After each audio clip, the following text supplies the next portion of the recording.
आज हम पूर्ण संख्याओं के बारे में पढ़ेंगे। पूर्ण संख्याएं क्या होती हैं। पूर्ण संख्याएं यदि प्राकृतिक संख्याओं जैसे 1, 2, 3, 4, 5 आदि में 0 को भी शामिल कर लिया जाए तो उन संख्याओं को पूर्ण संख्या कहते हैं। इसे अंग्रेजी के W अक्षर से प्रदर्शित करते हैं, जैसे 0, 1, 2, 3, 4, 5, 6, 7, 8 जितनी भी संख्याएं होती हैं वो सब हमारी पूर्ण संख्याएं कहलाती हैं। अब इसके अंदर महत्वपूर्ण बिंदु देख लेते हैं। 0 हमारी सबसे छोटी पूर्ण संख्या है।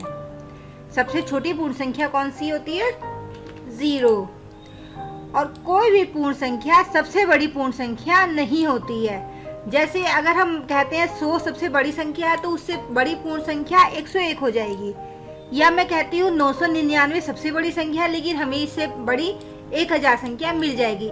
इसलिए कहते हैं कि कोई भी पूर्ण संख्या सबसे बड़ी पूर्ण संख्या नहीं होती है। अब देखते हैं संख्या रेखा पर पूर्ण संख्याओं का प्रदर्शन।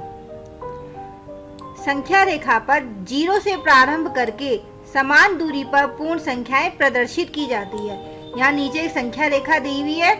यहाँ हमने 0 से लेकर 6 तक की संख्याओं को दिखाया है, जैसे 0, 1, 2, 3, 4, 5, 6। जितनी भी आपको आवश्यकता होती है आप उतनी ही संख्या ले सकते हैं। ये हमारी संख्या रेखा कहलाती है।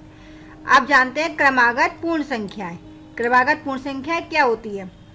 जो पूर्ण संख्याएं एक निश्चित क्रम में होती हैं, ऐसी पूर्ण संख्याओं को क्रमागत पूर्ण संख्या कहते हैं।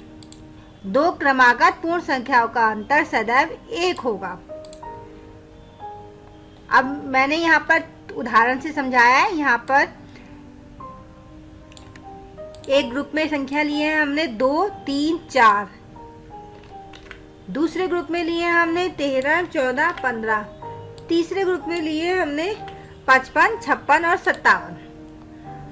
अब हम देखते हैं ग्रुप ए, बी और सी में सभी संख्याएं बाएं से दाएं एक एक के अंतर से आगे बढ़ रही है। यानी कि 2 और 3 के बीच में 1 का अंतर है, 3 और 4 के बीच में 1 का अंतर है। इसलिए समूह ए, बी, सी की सभी संख्याएं क्रमागत संख्या कहलाती हैं। समूह बी में भी 1 का अंतर है। समूह सी में भी संख्याओं में 1 का अंतर है। अब क्रमागत संख्याओं से कुछ महत्वपूर्ण बिंदु जान लेते हैं। 3 क्रमागत पूर्ण संख्याओं में पहली और तीसरी संख्याओं के योगफल का आधा बीच की संख्या होती है। उदाहरण से समझते हैं। जैसे यहाँ पर हमारी ये 3 क्रमागत संख्या 2, 3 और 4। तो इसमें पहली संख्या कौन सी हो गई? पहली संख्या हमारी 2 हो गई। दूसरी संख्या कौन सी है हमारी? 3। और तीसरी संख्या क्या है हमारी? 4। अब ये क्या कह रहा है पॉइंट? क्रमागत संख्याओं में पहली और तीसरी संख्याओं का योगफल, पहली और तीसरी, पहली संख्या और तीसरी संख्या यानी कि 2 और 4, इनका योगफल कितना हो गया हमारा? 6।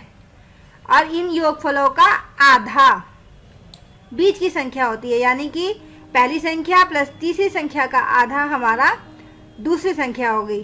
पहली संख्या और तीसरी संख्या का योग आया है हमारा 6, और 6 का आधा हमने करा 3, यानी कि हमें दूसरी संख्या मिली 3। अगला पॉइंट, 3 क्रमागत पूर्ण संख्याओं में पहली पूर्ण संख्या दूसरी की अनुवृत्ति संख्या होती है और दूसरी संख्या तीसरी संख्या की अनुवृत्ति होती है। जैसे 2 हमारी 3 की अनुवृत्ति होगी 10 हमारी 11 की अनुवृत्ति होगी। इसलिए 3 क्रमागत संख्या पहली संख्या दूसरी की अनुवृत्ति होती है और दूसरी संख्या तीसरी की अनुवृत्ति होती है।